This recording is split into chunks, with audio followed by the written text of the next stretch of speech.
Hello guys, welcome to silly break post match ముచ్చట్లు. ఇప్పుడే India versus Namibia match అయిపోయింది. So చెప్పు, ఏంది సంగతి? ఇందాకనే స్కై చెప్పినాడు మేబీ అభిషేక్ శర్మ ఆడాడేమో వన్ ఆర్ టూ మ్యాచెస్. అదేంది, ఆడుతా అన్నాడు కదా. ఇది ఒకటే మ్యాచ్, ఏదో చిన్న టీం కదా అని కూర్చోబెట్టి రెస్ట్ కోసం అనుకున్నాను నేనైతే. నేను కూడా అదే అనుకున్నా. ఇషాన్ కిషన్ కూడా ఆల్మోస్ట్ ఇంజురీ అయిపోయాడు, ఆడాడు అనుకున్నాం. మొన్న బుమ్రా వేసినట్టు క్రషర్కి. మన ఎస్ఆర్హెచ్ ప్లేయర్స్కి గట్టిగా డిస్టి తాకింది. అదైతే కరెక్ట్. అమ్మ ఎవడోడు ఎంతెంత డిస్టి కొట్టిండో, నెక్స్ట్ ఐపీఎల్ వస్తుంది కదా అని చెప్పి. కానీ ఇద్దరు ఎస్ఆర్హెచ్ ప్లేయర్స్ ముందే లేక ఎస్ఆర్హెచ్ నుంచి ఇండియాకి ఆడుతున్న ప్లేయర్స్ ఇప్పటివరకు ఎస్ఆర్హెచ్ నుంచి ఇండియాకి చాలా తక్కువ మంది ఆడారు. అవును, వీళ్ళు ఇంత మంచిగా ఆడుతారు, మంచిగా ఫామ్లో ఉన్నారు అనుకునే టైంకి అందరు కలిసి డిస్టి కొట్టిరు బాయ్. ఇషాన్ కిషన్ స్క్వాడ్కి వచ్చినప్పటి నుండి కన్సిస్టెంట్గా పర్ఫామ్ కూడా చేస్తున్నాడు మనకి. వీడు మళ్ళీ సంజు శాంసన్ ఆడిపిస్తారు ఎట్లయినా మళ్ళీ. If at all Ishan Kishan, if at all Abhishek Sharma is not coming అంటే అదే అంటున్నా. అది అయినా ఈరోజు మ్యాచ్లో అయినా ఉస్మాన్ తారిక్ లాగా బౌలింగ్ వేసి మనకి ప్రాక్టీస్ చేయించారు. ఇది India versus Namibia practice match అయింది మనకి చెప్పాలంటే. హానెస్ట్గా నువ్వు చెప్పినట్టు ఆ ఉస్మాన్ తారిక్ లెక్కనే ఇలా ఎరాస్మస్ వేస్తున్నాడు. ఇది ఒక ప్రాక్టీస్ మ్యాచ్. మన వాళ్ళు స్పిన్ వేసినారు. వరుణ్ చక్రవర్తి జస్ట్ 2 overs వేసిండు. హార్దిక్ పాండ్యాకి బౌలింగ్ ప్రాక్టీస్ అయింది, అందరికీ బ్యాటింగ్ ప్రాక్టీస్ అయింది. కానీ బ్యాటింగ్లో మన వాళ్ళు నమ్మకం ఇంకా రాలేదు, నాకైతే రాలేదు. ఎందుకంటే ఫస్ట్ 6 overs మస్తు ఆడి కిషాన్ అవుట్ అయిపోయినాక రప్ప 4 wickets పడ్డాయి. స్పిన్ జర కష్టంగానే ఆడుతున్నారు మన వాళ్ళు. అంటే అది ఎట్లా రప్ప వచ్చి కొట్టేసాము, 200 250 కొట్టేసాము అనే మైండ్ సెట్లోనే ఉన్నారు అనుకుంటున్నాను నేను. ఇంకా తిలక్ వర్మ రోల్ ఏంది అసలు? విరాట్ కోహ్లీ లెక్క నువ్వు యాంకర్ చేయి. కానీ తిలక్ వర్మ కూడా ఫస్ట్ మ్యాచ్లో నేను కొడతా అనుకుంటా అందరు ఫస్ట్ మ్యాచ్లో ఎట్లా కొలాప్స్ అయింది. ఇవాళ కూడా ఆల్మోస్ట్ కొలాప్స్ అయిపోయింది. కానీ దూబే అండ్ హార్దిక్ పాండ్యా వీళ్ళిద్దరు కలిసి ఆబ్వియస్లీ హార్దిక్ పాండ్యా ఆరా ఫార్మింగ్ చేసిండి. అలా నేను కొడతా అనుకుంటా కొట్టి 6లు. అండ్ మన ఇండియాదే 14 sixes ఉన్నాయి. వాళ్ళవేనోనే ఒకటి 2 ఉన్నాయి. వాళ్ళ కెప్టెన్ వచ్చి అక్షర్ పటేల్ని ఒక 2 sixలు కొడితే వికెట్ తీసిండు. కొట్టుంటారు, ఒక 5-6 కొట్టుంటారు. పవర్ ప్లేలో ఒకటి వేయింది అనుకుంటా. కానీ అయినా స్పిన్లో వాళ్ళేమో టోటల్ 8 overs వేసినారు. మనం 5 overs వేసినారు అంతే. జస్ట్ ఇమాజిన్ ఇప్పుడు అక్షర్ పటేల్, మన Kuldeep Yadav and Varun Chakravarthy 8 overs of spin with Pakistan. Kuldeep రాడు. ఎందుకు వస్తాడు? Left arm spinner. ఎవరి ప్లేస్లో ఆడిపిస్తారు అది చెప్పు. అది ఇంకా they all have to figure it out. అది ఇంకా ఆడిపియరు. హార్దిక్ పాండ్యా అంటాడు, శివం ముందే బ్యాటింగ్ కొలాప్స్లు అవుతున్నాయి. దాని తర్వాత మళ్ళీ ఎక్స్ట్రా స్పిన్నరు. 2 ఆల్రౌండర్లు ఎందుకు పెట్టుకోరు? 3 ఆల్రౌండర్లు ఉన్నారు. ఇప్పుడు పాకిస్తాన్ కూడా అట్లా అంటే 3 or 4 స్పిన్నర్స్ ఉన్నారు కదా. ఏమో చూడాలి మరి. ఇప్పుడు ఈరోజు కూడా గేమ్లో యాజ్ లాంగ్ యాజ్ పేస్ ఉండే స్కోర్ మంచిగా వెళ్ళిపోయింది. వికెట్స్ పడినా స్కోర్ మాత్రం ఈజీగా వెళ్ళిపోతుండే. కానీ స్పిన్ రాగానే గేమ్ స్లో అయిపోయినాయి, రప్ వికెట్లు పడ్డాయి. ఇంకా మన వాళ్ళు ఫుల్ కోటా కూడా బౌలింగ్ వేయలే. 8 overs వేసి ఉంటే స్పిన్ గేమ్ ఎప్పుడో అయిపోతుండే. అంటే అంత అవసరం పడలే అదే టీం మీద. మన స్పిన్నర్స్ వేసేసి వేరే వాళ్ళకి అంతా తెలిసిపోయి కాబట్టి అంత అవసరం పడలే. కాబట్టి ఏపీఎల్ అందుకే ప్రొటెక్ట్ చేస్తారు మన వాళ్ళు. వరుణ్ చక్రవర్తి ప్రాక్టీస్ మ్యాచ్లో 1 over వేసిండు.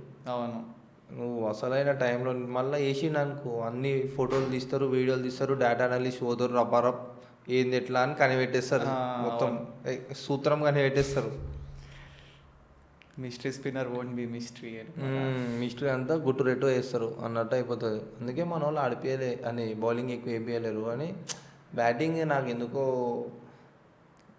ఇషాన్ కిషాన్ సరే వచ్చిండు, పవర్ ప్లేలో పని చేసిండు.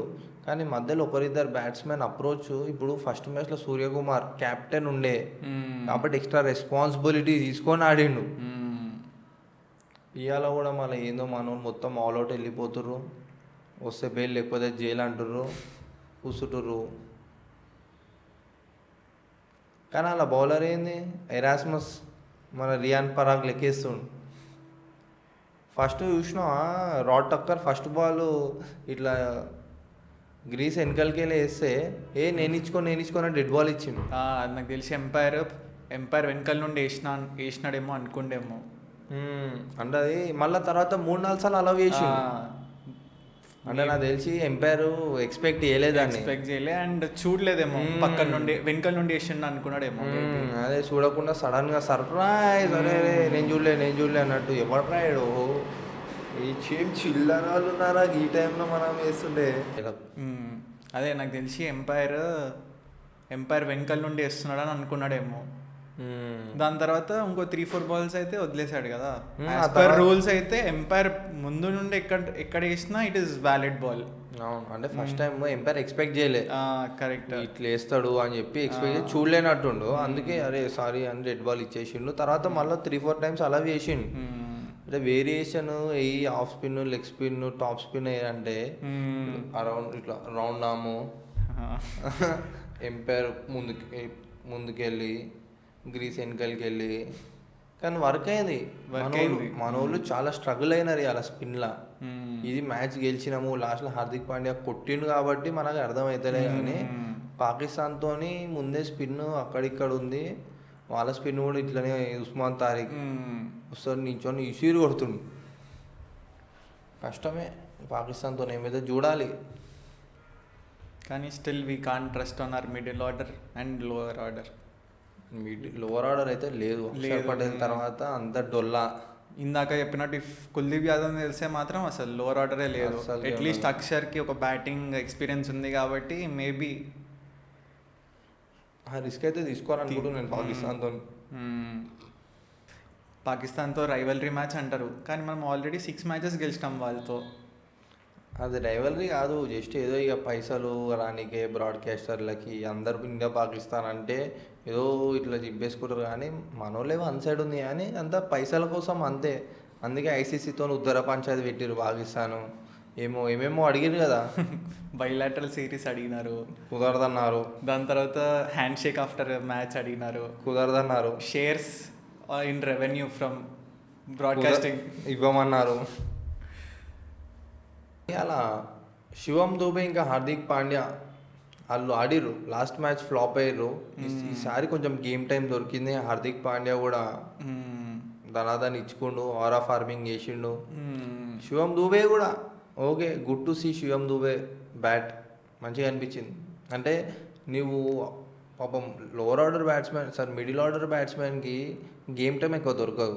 కానీ అలా దొరికింది, మంచిగా యూజ్ చేసుకున్నారు. ఇది ఒక ప్లస్ పాయింట్ ఇలా మ్యాచ్ నుంచి. ఇక హార్దిక్ పాండ్యా మెచ్యూరిటీతో స్టార్టింగ్ మెల్లిగా ఆడినా స్ట్రైక్ రేట్ ఆల్మోస్ట్ 200 ఉండే at the end. Last match కూడా ఇట్లనే అవుట్ అయిపోయింది కదా. సో దిస్ టైం కొంచెం మెచ్యూరిటీ చూపించి సీనియర్ ప్లేయర్ లాగా ఆడిండు. అలా నాకు అసలు హార్దిక్ పాండ్యా, శివం దుబే అప్పుడే కొత్తగా వచ్చిర్రు ఇద్దరు. అప్పటికి ఎరాస్మస్ 3 overs వేసిండు, ఒక వికెట్ తీసిండు, సమ్ 11 to 12 runs ఎన్నో ఇచ్చిండు. ఇమీడియట్గా వేయచ్చు కదా. ఓవరాల్ అట్లీస్ట్ నేను ఒక 14th over 15th over అని వేస్తాడా అనుకున్నా. లాస్ట్కి 19th over వేస్తాడా. స్కాట్స్ వేసినాక భయపడ్డాడేమో. నాకు తెలిసి వీళ్ళిద్దరికి భయపడి నువ్వు అప్పటి వరకు మంచిగా వేసినావు, వీళ్ళని ఆపాలి, ఎంత స్పిన్లో మంచిగా ఆడుతా అన్నా కానీ వీళ్ళని ఓవర్ అవుట్ చేయాలి, నువ్వే అవుట్ చేయాలి. ఇవాళటి వరకు ఈరోజు నువ్వే బెస్ట్ బౌలర్ టీంలో, నువ్వు వాళ్ళకి ఇవ్వకపోతే వేరే వాళ్ళని వేయిస్తే వాళ్ళకి అక్కడనే మొమెంటం. ఇండియాకి దూబేకి పాండ్యాకి మొమెంటం దొరికింది. ఇప్పుడు మెల్లమెల్ల 3-4 overs ఆడి ఓవర్కి ఒక 6 అట్లా దొరికిన బాల్ దొరికింది, కొట్టుకుంటా స్కోర్ అప్పటికి it's too late. 19th over వేయడం అనేది టూ లేట్. వాళ్ళు అవుట్ అయ్యే ముందు కూడా ఆల్మోస్ట్ 2 overs సింగిల్సే తీస్తుండే వాళ్ళు. చాలా స్లో ఆడారు స్టార్టింగ్లో, రీబిల్డింగ్ ఫేస్లు ఉండే. ఎప్పుడైతే వీళ్ళిద్దరు స్పిన్ వేసిర్రో అప్పుడు నీట్గా ఆడారు. But at least 14th 15th over అని వేయాల్సిందని నేను అనుకున్నాను. బట్ ఏం ఆలోచించిండ్రో కెప్టెన్, మళ్ళీ నా స్టాట్స్ ఖరాబ్ అయిపోతాయి అనుకున్నావు. ఏమనుకున్నావు? ముందే ఇద్దరు మస్తు దూరం కొట్టినారు. 105, 107, 109 meters. కానీ అయినా లాస్ట్కి వాళ్ళ వికెట్స్ ఈయన ఓవర్లోనే వచ్చింది కదా, కెప్టెన్ ఓవర్లో ఎరాస్మస్లో. అవును, హార్దిక్ పాండ్యా అవుట్ అయిన తర్వాత రన్ అవుట్ అయింది పాపం. అన్ఫార్చునేట్ అది. సూర్యకుమార్ యాదవ్ స్టంపింగ్ అయితే క్రేజీ ఉండే, బాల్ కూడా క్రేజీ ఉండే, కీపర్ కూడా మస్తు చాలా తొందరగా రియాక్ట్ అయిపోయింది. నాకైతే ఒక సెకండ్కి ఎంఎస్ ధోని అనిపించిండు. అంతే ఇట్లా రప్పని తీసుకుండు, కలెక్ట్ చేసిండు, కొట్టిండు, బాల్ పైకి ఎగరేసుకొని వెళ్ళిపోతుంది సెలబ్రేషన్. ఒక సెకండ్కి ఇక ధోని యాదవ్ వచ్చింది. నాకు తెలిసి ధోని ఫ్యాన్స్ చాలామంది కూడా గుర్తొచ్చి ఉంటుంది అది చూసి. ఐ మీన్ ధోని ఫ్యాన్స్ నాకు తెలిసి చాలా ఫ్యాన్స్కి ధోని గుర్తొచ్చి ఉంటాడు ఆ స్టంపింగ్ చూసినాక. ఫీల్డింగ్ మన బుమ్రా భాయ్ కూడా క్యాచ్ పట్టిండు. అదైతే చాలా డిఫికల్ట్ క్యాచ్ ఉండే, నేను వదిలేస్తాడు అనుకున్న. అక్షర్ పటేల్ కూడా పర్సన్ అండ్ సంజు శాంసన్ అరే ఫైన్ లెగ్ నుండి వచ్చాడు, స్క్వేర్ లెగ్ నుండి. సంజు శాంసన్ కూడా ఇట్లా చూసుకుంటా అరే పట్టిండు. అసలు Bumrah third man fine leg ఉంటే బాల్ పక్కన నుండి పోతే కూడా డైవ్ కొట్టాడు. కెరియర్ ఇంపార్టెంట్, బౌలింగ్ వేసుకోవాలి మనము, బౌలింగ్ లో చూసుకుందాం అన్నట్టు ఉంటాడు. ఆబ్వియస్లీ ఎనీ ఫాస్ట్ బౌలర్, ఇంకా యాక్షన్ డిఫరెంట్ కాబట్టి ప్రొటెక్ట్ చేసుకోవాలి. కానీ ఈ రోజు క్యాచ్ పట్టినాక ఐ కుడ్ సీ డెడికేషన్ మన వాళ్ళది, దర్ పుట్టింగ్ ఎఫర్ట్స్. చాలా దూరం ఉండే ఎక్స్టెండ్ అయ్యి పట్టిండు. అక్షర్ పటేల్ కూడా లైట్ తీసుకున్నాడు, మ్యాచ్ అయిపోయింది, ఇంత రిస్క్ ఎందుకు, పోతే ఓని క్యాచ్ అనే మూడ్లు ఉండే అందరూ. అవును. కానీ శాంసన్ కూడా పర్సన్ అండ్ కానీ శాంసన్ నాకు తెలిసి పాపం చాలా సాడ్ అనిపించింది. ఏదో బాల్లో 4 పోతే ఫైన్ లెగ్లో ఫీల్డింగ్ చేస్తుండు శాంసన్ పవర్ ప్లేలో ఫైన్ లెగ్లో ఫీల్డింగ్ చేయడం ఏంది? హర్షదీపో, బుమ్రానో, ఇంకే బౌలర్ ఇంకెవరో ఒకరు, వరుణ్ చక్రవర్తి, ఇట్లాంటి వాళ్ళు ఫీల్డింగ్ చేస్తారు ఫైన్ లెగ్లా. శాంసన్ని ఫైన్ లెగ్లో పెట్టిర్రు. మళ్ళీ స్టార్టింగ్లో మిడ్ ఆఫ్లోనో ఉండే. ఏమైందో పాపం శాంసన్. మళ్ళీ తర్వాత అప్పుడప్పుడు టీవీలో చూపిస్తారు కదా, ఈ అభిషేక్ శర్మ, ఇషాన్ కిషాన్ మాట్లాడుతూ వెనకాల శాంసన్ ఉన్నాడు, సాడ్గా ఉన్నాడు. అంటే అది ఆ ఫేస్ డిఫికల్ట్. అంటే ఇప్పుడు ఏం చేయలేము, ఎట్లయినా తెలుసు అభిషేక్ శర్మ మంచిగా అయిపోయిన టీంలోకి వెళ్ళి కొడతారని తెలుసు. ఇషాన్ కిషాన్ వల్ల నా శాంసన్ ప్లేస్ పోయిందని తెలుసు. కానీ నీకంటే మంచిగా ఆడుతున్నాడు కదా, అందుకే పోయింది కదా. సో ఏం చేయలేని పరిస్థితి, అంత అర్థం చేసుకుంటాడు కానీ బాధపడకుండా ఉండలేడు అన్నట్టు అయిపోయింది శాంసన్. Justice for Sanju Samson. ఇంకా నాకు తెలిసి క్యాంపెయిన్ చచ్చిపోయింది. ఓకే, ఇక చూడాలి ఎల్లుండి పాకిస్తాన్ మ్యాచ్, చూద్దాం ఏమవుతుందో. నాకు తెలిసి ఇండియా గెలిచేస్తుంది, కింద మీద పడి గెలుస్తుందా, వన్ సైడ్ గెలుస్తుందా తెలియదు, కానీ ఇండియా అయితే గెలుస్తుంది. ఇజ్జత్కి సవాల్ అన్నట్టు గెలుస్తారు ఇండియా. బట్ ఎవరు గెలిపిస్తారు అనేది ఇంపార్టెంట్. యూజువల్లీ విరాట్ కోహ్లీ గెలిపిస్తుండే, ఇప్పుడు విరాట్ కోహ్లీ లేడు. ఎవరా యోధుడు, శతత్రవంత యోధుడు హార్లిక్స్ పాండ్యా అంత దూరం వస్తే పక్కా మ్యాచ్ టైట్ అవుతుంది. అవును. హార్లిక్ పాండ్యా ఇప్పుడు 3 డౌన్ వస్తుంది అంటే రపారప్పు 3 వికెట్లు పడ్డాయి 10 ఓవర్స్లో, అంటే మ్యాచ్ టైట్ ఉన్నట్టే లెక్క. అవును. చూద్దాం ఏమవుతుందో, లెట్స్ సీ. ఇంకొకటి ఏంటంటే మన వాళ్ళు 180, 170 కొట్టిన బౌలింగ్ బాగుంది. అవును. నీకు బుమ్రా ఉన్నాడు, స్టార్టింగ్లో హర్షదీప్ అక్కడిక్కడ స్వింగ్ చేసి 1-2 వికెట్లు అందిస్తాడు. వరుణ్ చక్రవర్తి ఉన్నాడు, అక్షర్ పటేల్ ఉన్నాడు. ఇంకా మధ్యలో కావాలంటే Hardik Pandya and Shivam Dube. Main Varun Chakravarthy key అసలు మిస్టరీ. ఒకప్పుడు కుల్దీప్ యాదవ్ 2019 వరల్డ్ కప్లో కుల్దీప్ ఉండే. అవును. అప్పుడు తీసిన బాబర్ అజం వికెట్ అయితే ఇంకా ఏం కాదనుకున్నా ఒక 4 ఓవర్స్ మాత్రం సార్టెడ్ ఉంటుంది అప్పుడు. 4 ఓవర్స్. ఇప్పుడు కూడా బుమ్రా 4 ఓవర్స్, వరుణ్ చక్రవర్తి 4 ఓవర్స్. ఇవైతే సెట్. మన వాళ్ళు యూఎస్ఏతో కూడా ఎంత 150, 160 కొట్టిరు, 162 ఎంత కొట్టిరు. బౌలింగ్లో ఇచ్చేసిరు. సో చూద్దాం ఏమవుతుందో. See you on India versus Pakistan match. Bye bye.